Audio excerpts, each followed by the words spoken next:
Hi, we're Josh and Ariel Walmsley, owners of Green Valley Tree LLC, based in North Windham. We're proud to sponsor Connecticut East This Week and to serve the communities of Windham and New London counties with our tree removal and plant healthcare services. Visit our website at greenvalleytreeworks.com for a full list of our services, or give us a call on 860-234-4041. We look forward to hearing from you. Money and finances, they're major parts of our lives, so why are we so bad with them? We talk to Junior Achievement about their financial literacy classes and what they're doing to turn the situation around for our young people here in the state. Plus, we take a look at other stories making the headlines from around the region. This is Connecticut East This Week.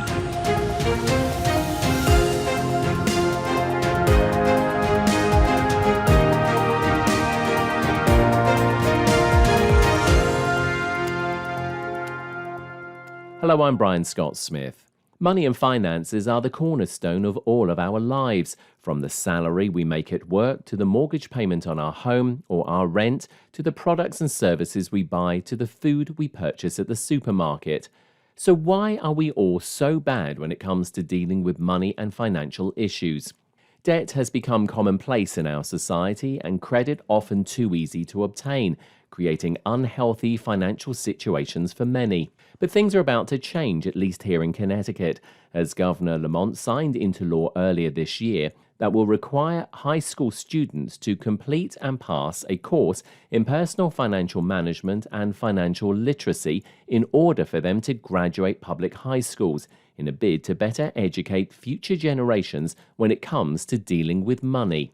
I caught up with Jeremy Race, CEO and president of an organization called Junior Achievement of Southwest New England that has been providing financial literacy courses to students here in Connecticut on a volunteer basis, with a frank discussion about why we are so bad with money and what needs to happen to change the status quo. Jeremy, welcome to the podcast. Thank you for having me, Brian. Exciting times here in Connecticut. I say exciting. I mean, one could actually say perhaps it should have happened a long time ago, but the governor recently announced that in high school, to graduate coming this fall onwards in 2023, high schoolers will have to undertake a form of financial literacy program or financial management programming to help them educate. How exciting is this for you? Because your organization has been around for a number of years and already you're here in Connecticut and you're providing that on a voluntary basis. Yeah, no, I mean, I think most people will agree that financial education is critically important. You know, we teach young people how to drive a car, and that takes months and almost a year to learn how to drive a car, but yet we're not to the extent that we probably should be is teaching young people how to manage their finances and make smart financial decisions that, you know, will affect their future. So I think we're hopeful that JA can truly be helpful in, you know, helping bring this law into fruition with many schools here in Connecticut. You guys, as we said, you are the president and CEO. You have a big team of people behind you. I mean, what was the impetus for you to create the organization that you did, and which obviously is now supplying, as I say, a variety of different courses and programs, not only in this country, but obviously worldwide? What was the impetus behind that? I mean, JA has been around, you know, nationally for over 100 years. And I think we've been in Connecticut for probably 70 plus years. The thought process was, you know, we need to teach young people at that point, you know, the power of entrepreneurship and how business creation can drive the economy. So for many years of JA's history, the real focus was on business creation and entrepreneurial concepts. And, you know, probably 40 plus years ago, you know, Junior Achievement started to evolve. And then at that point, started to teach financial literacy and started to teach, you know, work readiness. And those have now become our three pillars, Brian. So now we have, you know, financial literacy, work readiness, and entrepreneurship make up the fabric of what Junior Achievement teaches on a daily basis. I'm going to put you on the spot a little bit here, and we're not trying to sort of like, you know, step on anyone's toes here, but why do you think nobody has actually really grasped this, and we've had this in schools, you know, as a standard? Because it is such an important thing, isn't it? A lot of us, I mean, even at my age, I could probably still do with a financial sort of like literacy program to help me in certain regards. Yeah, listen, I mean, I've made no mistake. I've been with Junior Achievement for 22 years, and I've been very honest with people saying, I wish I had this stuff when I was younger.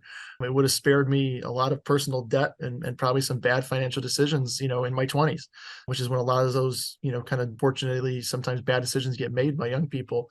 I think there's lots of reasons. I mean, I'm not going to pretend to know all the reasons, but I think there's a lot of things that need to get taught in schools, and we fully understand that. And I think it's taken some time, but financial literacy, I think people are starting to realize that if we wait too much longer, are we doing our young people a disservice, right? I mean, there's a pretty unfortunate stat that I've talked about in recent years that in America, 42% of Americans have less than $1,000 in their savings account.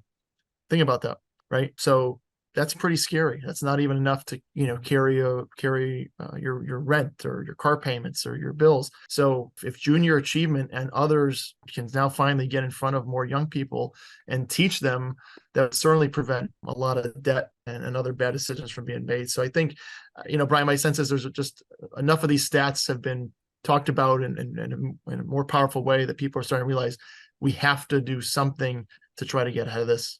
What is interesting is when you look at our education systems, be they here in the US or elsewhere around the world, I mean, we get taught math and we get taught English, all of those essentials.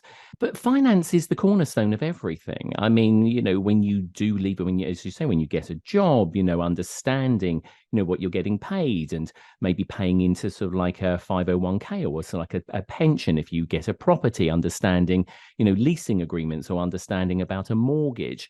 It really does seem quite startling that we just haven't taken this seriously for so long. That's the $1 million question. A lot of us are good at spending money, right?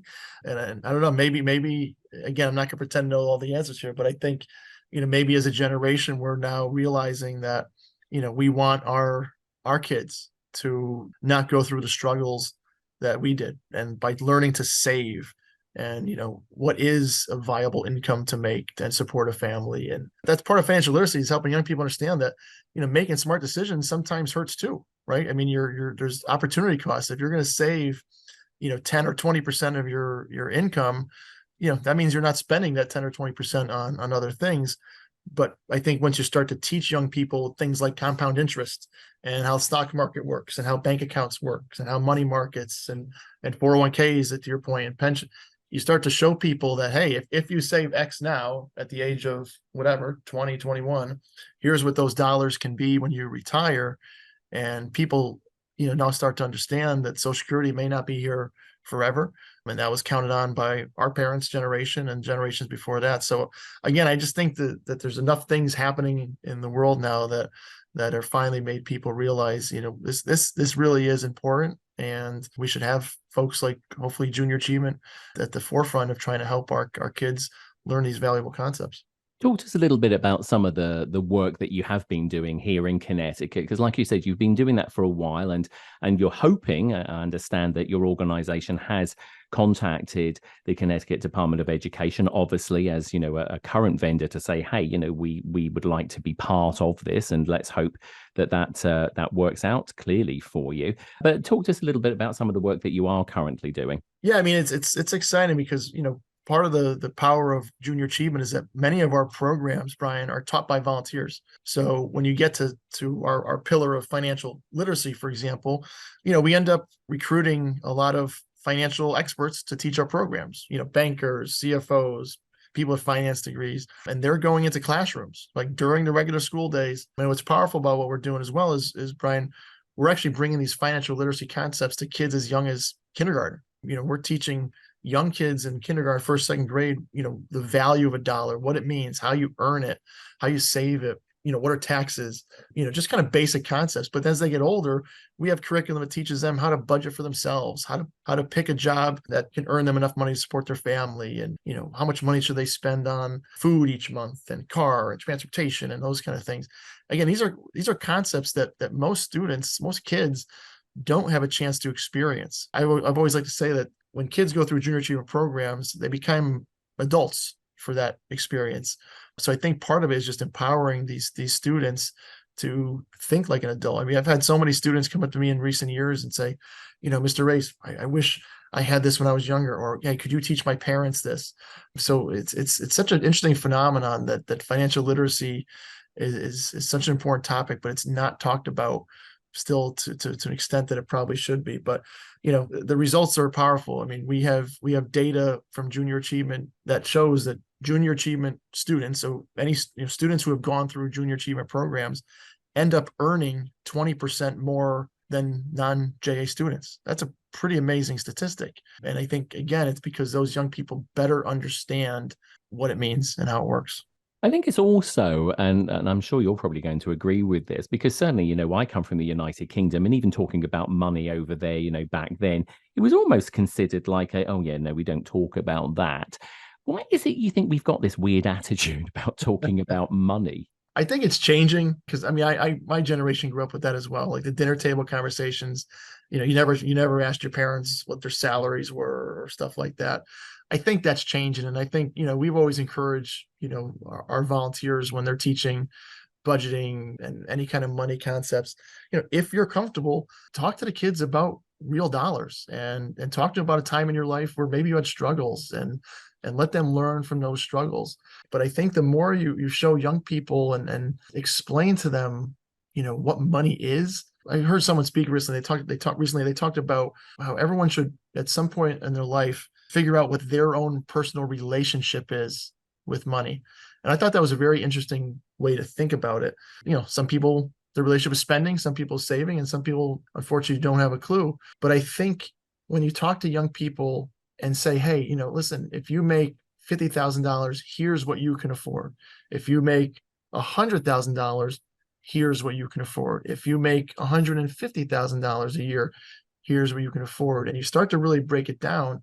I think that's when the light bulbs, go off, because the concept of what that means is such a difficult thing to understand unless they really dig in through curriculum and experiences like we offer. The other thing, of course, and you touched upon this earlier when you were saying about the courses, is work ready and entrepreneurship. We see in this country, and again, this is not just a US thing. I mean, obviously worldwide, we see more people want to start their own businesses, be self-employed, or maybe they're freelancers. So obviously they don't have the backing of a large organization behind them. So therefore they have to take more responsibility, but also understand finances more. Is that another big thing that obviously that you push when you're doing these, as I say, the work ready, but also the entrepreneur aspects of your training, is that there's a lot of things, I think people just think they can start a business, but there's a lot to it. Yeah, I mean, we have actual semester-long programs that teach young people, how to start a business, but they have to literally dig in and do an entire business plan as a high school student and do market research and understand marketing and understand risk and understand, all that goes into it. And then we have an entire program where kids can actually then go and execute and run that real business with real dollars. I think that's when that real learning takes place. I mean, it's when it's hands-on, when it's something they can set a goal and work to achieve it. One of the big things we do is career inspiration these days, Brian, and just getting young people to better understand their own skills and their own likes and what do they want to do? What do they want to be when they grow up?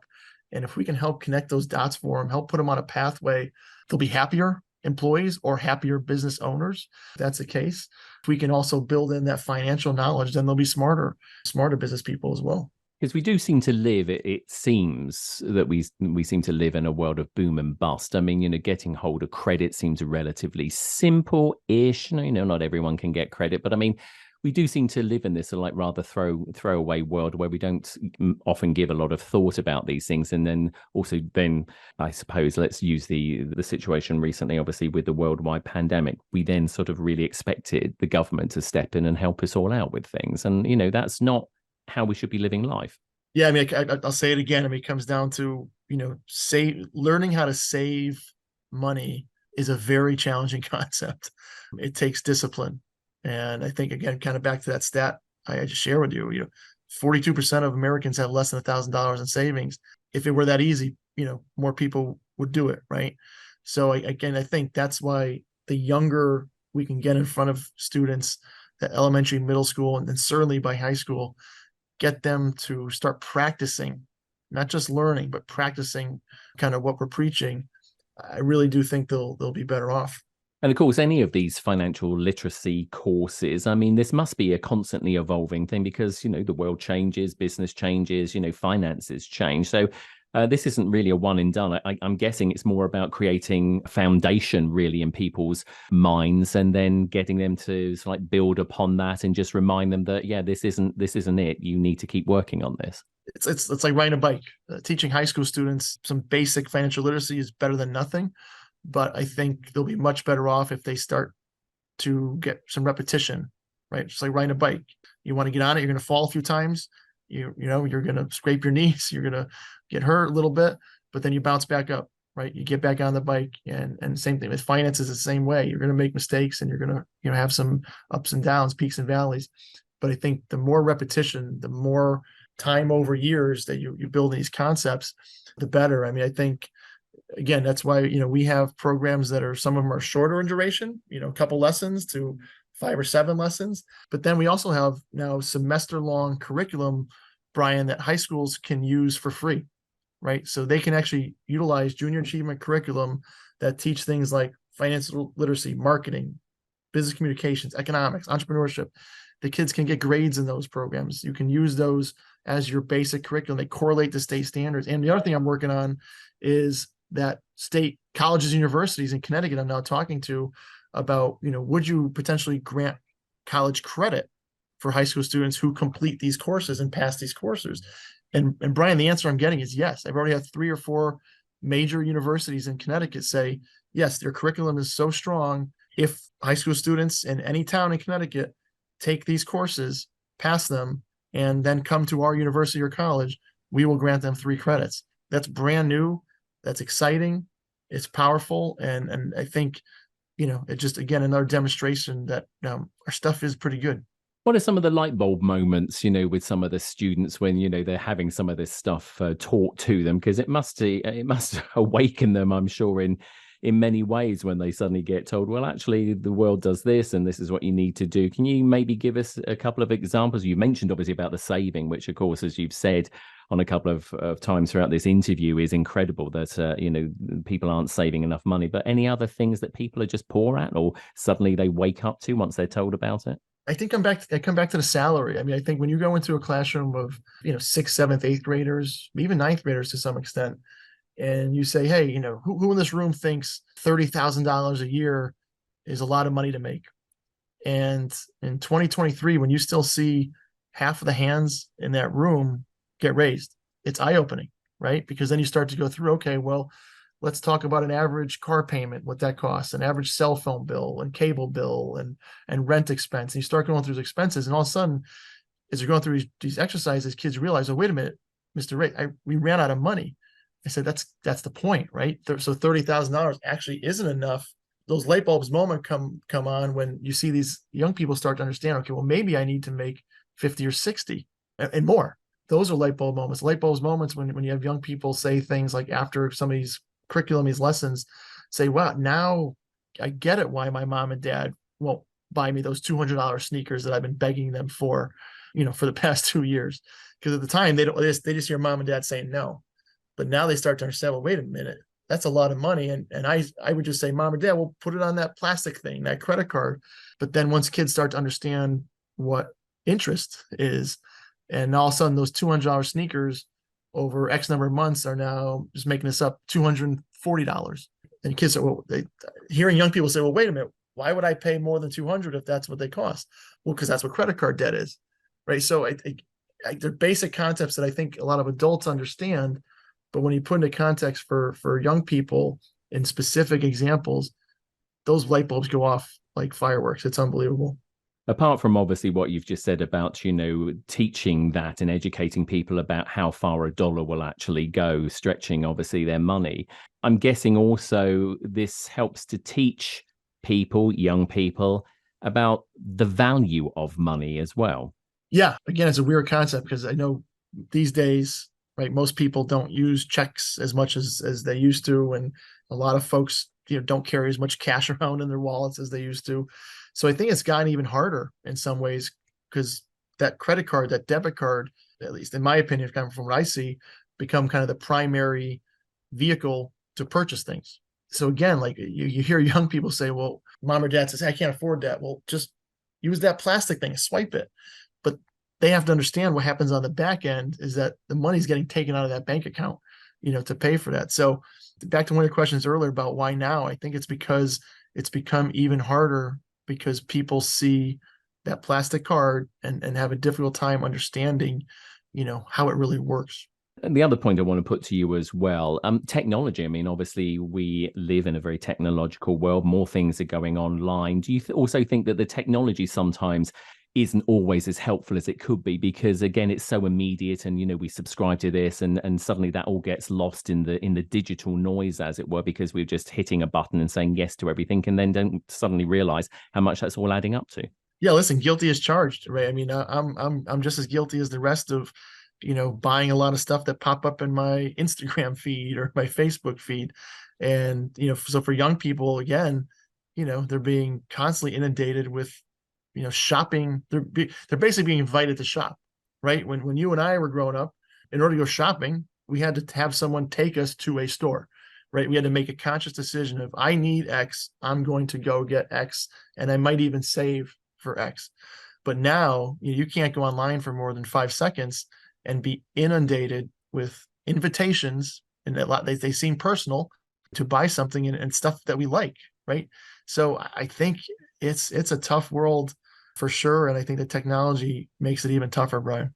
Well, Jeremy Race, President and CEO of Junior Achievement of Southwest New England. It's been an absolute pleasure and an eye-opener talking to you. Thank you for sharing with us some insights and also about the work that your organization does and continues to do. And obviously, it is important stuff, as we said. We'll look forward to seeing what happens with the new course here in Connecticut later this year. And certainly, I'm sure we'll be coming back to you for some further financial advice in the future. But in the meantime, thanks for joining us on the podcast.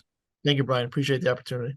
Since recording my interview with Jeremy, I reached out to the Connecticut Department of Education to inquire what organizations they will be using to assist them with the new law that takes effect this fall of 2023, and have been told they are looking to partner with many organizations like Junior Achievement to help create resources for schools and educators. The Department of Education also stated they provide a Model 6 to 12 financial literacy curriculum and resources created with Next Generation Personal Finance in April of 2022 for use by all districts in the state and educators. Junior Achievement have also started to explore a possible partnership with Charter Oak State College in potentially developing online curriculum that would help high schools meet the financial literacy curriculum requirements and provide students with up to 3 college credits as well.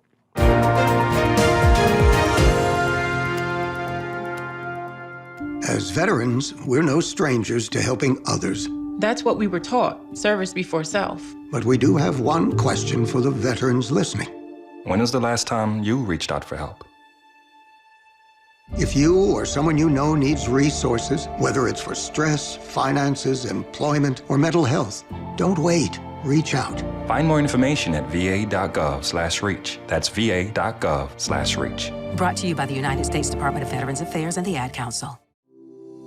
It's hurricane season, and your trees can be damaged by high winds. Green Valley Tree has you covered with our emergency tree service outside of our regular business hours. We offer emergency tree service by bucket, crane, and climbing for residential, commercial, and even municipalities across eastern Connecticut. From full tree removals, uprooted or broken trees, to broken, hung up, or fractured tree limbs. Call our emergency hotline on 860-966-5710 or visit our website at greenvalleytreeworks.com. Time now for a look at other stories making the headlines this week. Connecticut's Attorney General William Tong is undertaking a statewide tour to raise awareness about issues facing older adults in the state and to promote his department's Elder Justice Hotline. Tong visited residents at the Masonicare Senior Living Community in Mystic recently to talk about the increase in scams targeting older people. They don't target 20-year-olds in college who have to call their parents because they don't have 2 nickels to rub together. They call you because you have money, right? You worked hard your whole life, you make good decisions, you saved, you have cash. And that's why they target you.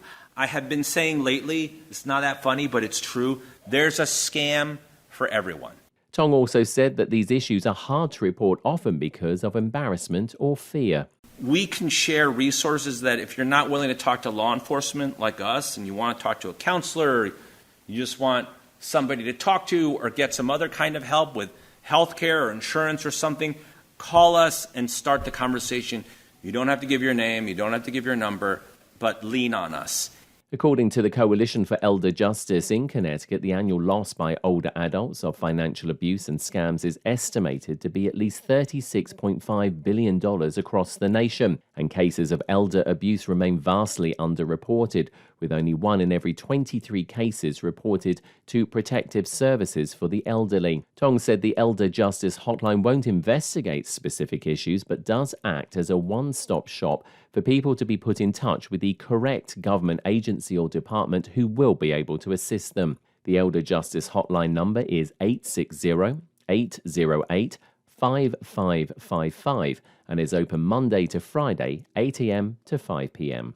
A new report finds Connecticut's economic growth is lagging post-pandemic. Edwin J. Vieira from the Connecticut News Service has a first look. The data finds, using the pandemic-induced recession as a baseline, the state's non-farm employment has grown at a rate around 3% lower than the national average. It says this decline is due in part to slow growth in local and state government jobs, which were down in Connecticut by 10.5% between 2007 and 2023. Report author Patrick O'Brien with Connecticut Voices for Children describes one reason state job growth has lagged behind the nation. Connecticut has a higher percentage of housing cost burdened households than the U.S. as a whole, which suggests that our housing affordability problem is even higher than in the U.S. as a whole, and that's contributing to our slower growth problem. He cites other reasons as well, including the unaffordability of most basics needed for people to live in the state. One recommendation in the report is to increase the supply of housing to help bring prices down. A National Association of Realtors report finds a family making $75,000 annually could only afford 23% of the homes for sale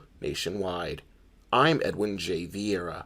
One of Connecticut's iconic shopping experiences turned 50 years old recently. Old Mystic Village in the town of Mystic opened its doors back in 1973 and was built in the style of a 1720s colonial village. Chris Regan is the current property manager of the village and took an emotional journey down memory lane of other iconic buildings that opened back then, especially the World Trade Center in New York. When we talk about it, it's the 50th anniversary. Being on that day is kind of remarkable to some degree, but sad at the same time. It gets me every time when we talk about it as September 11th, 1973 is when we opened up. And it just blows my mind that we shared the same date. And that's why we put it on the 12th. Regan also acknowledged his mother, who founded Old Mystic Village and is stepping down to retire at the age of 86 for her entrepreneurial spirit. Joyce Olson-Resnikoff is Regan's mother and co-founded the village with her late father, and says part of her mission was to empower women to own their own businesses. But women back then couldn't get a bank loan without the husband's signature, and I never asked for financial statements. I wanted that person to feel, this is my dream. It was my dream 50 years ago, and it still is. Today, Old Mystic Village boasts around 50 shops, of which half of them are female-owned. The village is also one of the major tourist attractions in the region, helping Mystic become one of the top 5 summer destinations in the nation.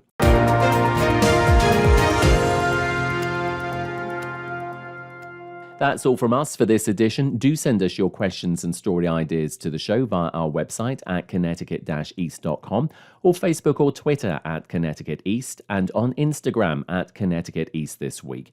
And you can listen to the show again on our social platforms, on demand, and by asking your smart speaker to play Connecticut East This Week podcast. And please like, follow, and share on your social media too. I'm Brian Scott Smith. Thank you for listening.